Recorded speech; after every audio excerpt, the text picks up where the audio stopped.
ఇక యూనివర్సిటీల నుంచే లీడర్లు పుట్టాలి, రాజకీయ పార్టీల ఉచ్చులో పడద్దు, కష్టపడి చదివి పైకి రావాలి సీఎం రేవంత్. ఓయూను కాలగర్భంలో కలిపేందుకు గత పాలకుల కుట్రలు, ఆధిపత్యం చెలాయించాలని చూస్తే ఊరుకోదు ఈ తెలంగాణ గడ్డ. 1000 కోట్లతో వర్సిటీ అంతర్జాతీయ స్థాయిలో తీర్చిదిద్దుతాం, నాకేం ఫామ్ హౌస్ లేవు, గుంటూరులో చదవలే, గూడు పుట్ట అని తెలియదు, నాకు ఇంగ్లీష్ రాకపోవచ్చు, పేదల మనసు చదవడం వచ్చు, రాష్ట్రానికి పట్టిన చీడ పీడను ఎట్లా వదిలించాలనో కూడా తెలుసు. టీచింగ్ నాన్ టీచింగ్ కొలువుల భర్తీకి కమిటీ, 5 రేవులతో వస్తే ఉద్యోగం ఊడగొడతామని వార్నింగ్. ఉస్మానియా యూనివర్సిటీని సందర్శించిన సీఎం ఆర్ట్స్ కాలేజీ ముందు సభలో ప్రసంగం. వర్సిటీ అభివృద్ధి కోసం 1000 కోట్ల జీవో కూడా రిలీజ్ చేసిరంట. సో మొత్తానికి రేవంత్ రెడ్డి గారు నిన్న ఉస్మానియా యూనివర్సిటీకి అయితే వచ్చారు. సో అక్కడ కొన్ని వ్యాఖ్యలు కూడా చేశారు. 1000 కోట్ల సంబంధించిన అభివృద్ధి పనులకు మరి జీవో కూడా విడుదల చేశామని చెప్పేసి చెప్తా ఉన్నారు. అంటే మనకు ఇంగ్లీష్ రాకపోవచ్చు, బట్ కాకపోతే ఏంటంటే ప్రజల మనసులు ఎట్లా చదవాలో అది మొత్తం నేర్చుకున్నాను. సో అందరూ కష్టపడి చదువుకొని ఉద్యోగాలు సాధించాలని చెప్పేసి కొన్ని వ్యాఖ్యలు అయితే చేస్తా ఉన్నారు.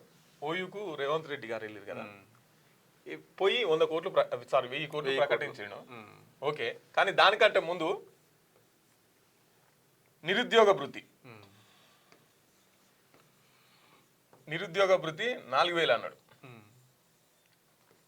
4000 తర్వాత ఫీజు రియంబర్స్మెంట్ అన్నాడు.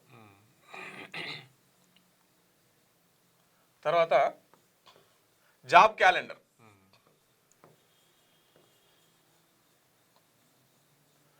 తర్వాత ఆడపిల్లలకు స్కూటీ. ఇవన్నీ ఇలా రెండు సంవత్సరాలు అవుతుంది.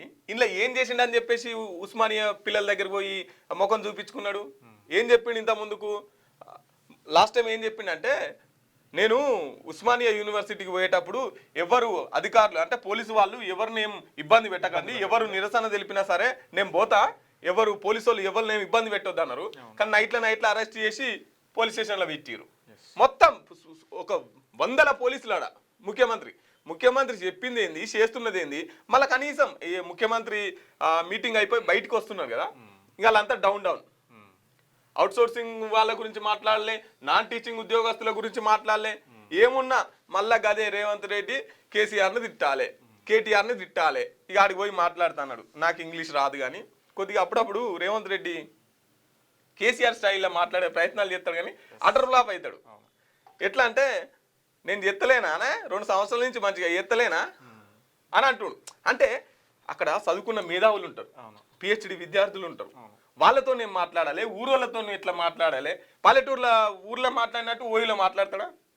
సో ఏడెట్లా మాట్లాడాలి, ఏ సందర్భం ఏంది, దేని గురించి మాట్లాడాలి అనేది రేవంత్ రెడ్డి గారు ఇంకా చాలా నేర్చుకోవాలి. ఇవి ఏవి చేయలేదు. మళ్ళీ పోయి 1000 కోట్లు ప్రకటిస్తానా, ఇక నేను దమ్మున్న లీడర్ను, నాకు ఏమంటారు మనసు ఉండాలి ఉస్మానియా సిటీకి రాని, ఉస్మానియా యూనివర్సిటీకి రానికి అని చెప్పిండు. నిన్నటిదాకానేమో ఫ్యూచర్ సిటీ, మొన్నటిదాకా నిన్న యూనివర్సిటీ. ఇక వచ్చినాయి 5 లక్షల కోట్ల పెట్టుబడులు, అలాగెళ్ళి 1000 కోట్లు ఇచ్చిండు అన్నట్టు. గుండెల నిండా అభిమానంతో వచ్చిన తాను ఓయూకు వెళ్తానంటే ఎందుకంత ధైర్యం అని కొందరు అడిగేవారని, ఓయూ గడ్డ మీద అడుగు పెట్టడానికి ధైర్యం అక్కర్లేదని, గుండె నిండా అభిమానం ఉంటే చాలని తాను వాళ్ళకు చెప్పానని సీఎం రేవంత్ రెడ్డి అన్నారు. గుండెల నిండా అభిమానంతో మనసులో ఉన్నదే మాట్లాడడానికి ఓయూకు వచ్చిన ఉత్త చేతులతో రానని ఆనాడే చెప్పిన, 1000 కోట్లతో ఓయూను అభివృద్ధి చేస్తానని చెప్పినట్లుగానే జీవో తెచ్చిన విద్యార్థుల అభిప్రాయాలను పరిగణలోకి తీసుకొని ఈ నెలాఖరులో ఓయూ కొత్త భవనాలు ఫైనల్ మాస్టర్ ప్లాన్కి అయితే ఖరారు చేస్తామని చెప్పేసి ఆయన ఆ సందర్భంగా వ్యాఖ్యానించిండు. సరే, కింద కామెంట్లలో రాయండి.